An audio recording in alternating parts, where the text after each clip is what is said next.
Magandang araw! Sa video nito, ibabahagi namin sa inyo ang aming honest review ng aming pagtira dito sa Pasinaya Homes Phase 1 ng Santa Maria, Bulacan.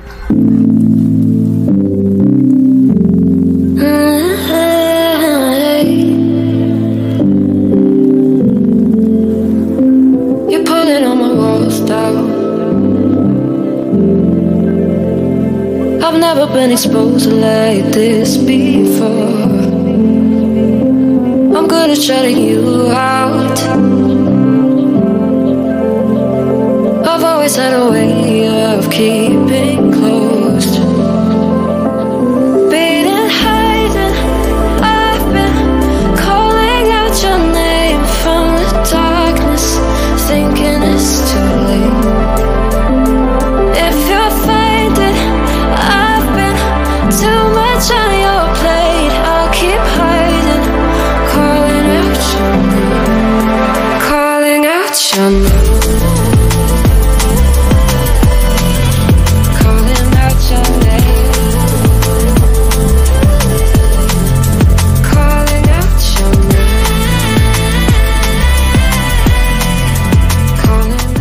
Ako si Mans. At ako si Ian ng Mans and Ian Explore. So ngayong araw nga ay pag-uusapan natin ang aming honest na experience at evaluation sa loob ng 2 taon na pagtira namin dito sa Pasinaya Homes Phase 1 sa Santa Maria, Bulacan.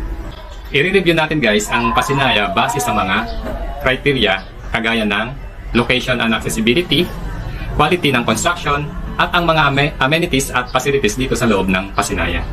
Hi guys, so una nating i-discuss yung tungkol sa location at accessibility. Dito, i-discuss natin yung convenience ng lugar in terms sa location and accessibility nito sa mga major na kalsada, mga public transportation, schools, mga ospital, mga shopping centers, at iba pang mga essential na amenities na makikita sa isang community. Guys, sa totoo lang, medyo malayo sa main road.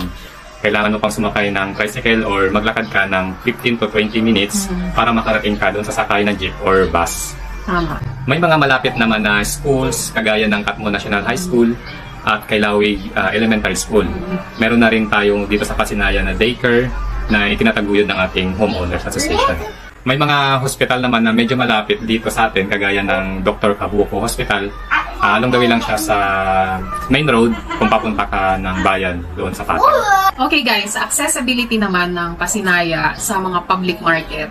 Ang katotohanan dyan is medyo malayo siya sa mga public market. Dahil kailangan mo pang pumunta ng bayan o di kaya naman sa sample market na nasa San Jose del Monte. Yung mga talipapa naman all over Pasinaya, kailangan mo lang talagang maghanap kung saan yung mas mura ang tinda.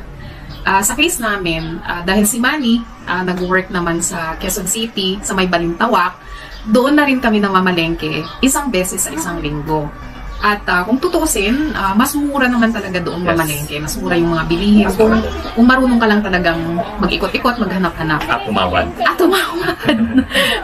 So kumbaga, nandun lang naman din kami. So samantalahin na. Samantalahin na, correct. So, binibili na namin yung mga kailangan naming ingredients para sa isang buong linggo na pagkain. Okay guys, so next criteria is quality ng construction. So, sa criteria ito, i-evaluate natin yung construction quality ng bahay nung itinurn over siya sa atin ng developer in terms of dun sa mga materyales na ginamit, sa craftsmanship ng gumawa, tsaka structural integrity ng mismong building.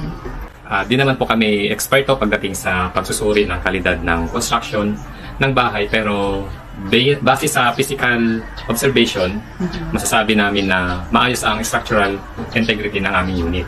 Maayos po yung aming unit kasi buhos pati ang second floor. Unlike sa ibang unit, hardiplex po ang gamit sa kanilang second floor nung turnover. First, may mga issues din kaming na-encounter nung unang na-turn over sa amin ng unit ng developer. Na-i-discuss na namin to dun sa mga nauna naming vlog nung nagpa-renovate kami ng bahay. So, unang-unang issue dun is yung wiring ng kuryente. So yun guys, nung una kaming nagpa-renovate ng bahay, nalaman namin na wala palang lamang wiring yung mga outlet ng kuryente. So, kailangan pa naming gumastos, mag-hire ng tao na gagawa nun. Pinabakbak pa namin yung pader. Relining tayo. Oo, nagpa-reline kami para lang maikabit yung necessary na mga wires na dadaluyan ng kuryente para magkaroon ng kuryente. Yung unit. Pangalawa, nung na-turn over, may mga leaks, may mga major leaks sa CR na kailangan din namin gumastos ng extra para, napaka-stressful nung time na yun. Gumastos kami ng extra para ipaayos yung mga leaks na hindi nila matukoy kung saan nanggagaling. As in, pabalik-balik talaga. Tsaka, medyo malaki din yung nagastos natin doon. Maliban dun sa CR, may mga leaks din dyan sa kusina, sa lababo. So, sa pagkakatanda ko, yun yung mga major issues na na-encounter namin nung na-turn over yung unit. Okay guys, yung pangatlong criteria is yung amenities tsaka yung facilities sa community. I-describe natin dito yung mga available amenities and facilities within Pasinaya Phase 1. Kagaya ng kung may mga parks ba, may mga playgrounds, swimming pool, alam nyo walang ganun. Gym, wala din. And clubhouse, at yung mga security features na meron ang ating community. Pagdating naman sa amenities dito sa Pasinaya Phase 1, meron tayo ditong siyempre basketball court. Number 1 yan. Meron din tayong clubhouse na pwedeng mapagsumbahan. Meron din ditong Catholic Church. So, meron din ditong common area na mapagpahingahan pag umaga kung magpapaaraw yun. Oo, may mga park, may mga bench. Yun na yung masasabi natin mga park, mga common areas na may mga damuhan. Pwede maglaro yung mga bata doon sa side niya. Pero yung mga parking, pagdating sa mga parking ng mga kotse, wala po tayong ganito. Oo. Yun ang mahirap. Wala din tayong swimming pool.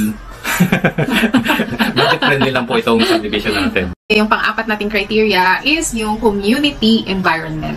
Sa criteria ito, i-assess natin yung overall ambience at sense of community ng Pasinaya Phase 1. So, friendly ba ang mga residents ng Pasinaya Phase 1? Pangalawa, may sense of security ba sa loob ng ating subdivision?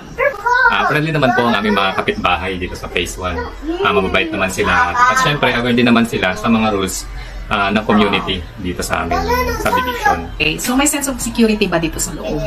Meron tayong guard doon sa ating gate. Na nagbabantay naman 24/7. Dahil nga budget friendly itong ating subdivision, may mga pagkakataon na syempre, hindi naman lahat. May mga lapses. May mga lapses na konti lang naman. May mga issue din dito na napasok, pero minimal lang yun. Yeah. So, yun. Pero overall, safe pa din. Safe pa din po tayo dito. Okay, yung pang-limang criteria is value for money. So, i-analyze natin whether yung Pasinaya Phase 1 ay nag-offer ng good value para sa price na ibinayad natin in terms of sa size ng unit, sa features na or overall quality ng ating bahay, ng ating unit compared sa similar na mga properties sa area na ito. So para sa 36 square meter na unit, para sa amin sulit itong Pasinaya Phase 1. Yeah. Unang-una mababa itong monthly amortization at sakto ang laki ng bahay sa amin. Yeah. Kasi pwede mo din i-extend yung harap, pwede nyo pong i-extend din yung likod, or pwede nyo din gawing second floor yung harap ng bahay natin. So overall, sulit na sulit po yung pera na ginastos natin dito. Yeah. So panalo siya. Amazing! Ang pang-last nating criteria is yung maintenance and management. Dito i-discuss natin yung effectiveness ng ating homeowners association or property management. Kasi may homeowners na tayo dito sa Pasinaya Phase 1. So sila na yung nagmamanage ng mga affairs ng ating community. So, paano ba sila mag-maintain ng ating mga common areas? Na-enforce ba yung mga rules and regulations dito sa ating subdivision? At na-address ba yung mga concerns ng mga nakatira dito? Guys, base sa experience namin, nagagampanan naman nila ang kanilang mga tungkulin bilang homeowners dito sa ating subdivision. Unang-una, meron din tayong sariling guard. Meron din tayong mga CCTV doon sa may gate. Nagpa-install din sila. At pangalawa, meron na din tayong mga street light. Paunti-unti, pinapailawan nila yung daan na madidilim. At pangatlo, yung mga paglagay ng mga humps. Kasi tulong din yun para hindi madisgrasya yung ating mga tao o mabangga ng mga mabibilis na sasakyan. doon sa issue ng waste management and disposal ay natugunan din nila at nagkaroon na tayo ng regular na pag-pick up ng basura. Yeah. Overall, napaka-positive naman ng aming experience sa pagtira namin dito sa Pasinaya Phase 1 sa loob ng 2 taon. Of course, sa lahat naman ng community, hindi perfecto. Hindi perfecto talaga. Yeah. So marami pang mga areas for improvement at aabangan natin yung mga improvement na yan sa mga susunod pang taon na lilipas. So ayun guys, kailangan din natin magbayad ng monthly dues para doon sa mga improvements na gagawin pa ng ating homeowners association. So kasi yun yung nagbibigay ng buhay sa ating homeowners kasi kung wala yung monthly dues natin, hindi din sila makakagalaw. So kung gusto natin magkaroon ng improvements, on time tayo magbayad ng ating monthly dues at updated tayo. Kayo guys, ano experience niyo dito sa Pasinaya Phase 1? I-comment nyo naman ang experience nyo sa baba. Naway nagustuhan nyo yung video nito, please like, share, follow, and subscribe sa aming page at YouTube channel for more content. Meron din kaming Facebook page na the same ang pangalan, Mansandian Explorer. So, i-visit nyo lang for more content. Kung gusto nyo i-shoutout sa aming next video, so i-comment nyo lang ito sa baba.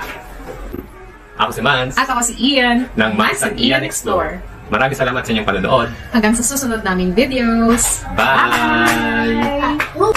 Ako si Mans. At ako si Ian ng Mansandian Explorer. Maraming salamat.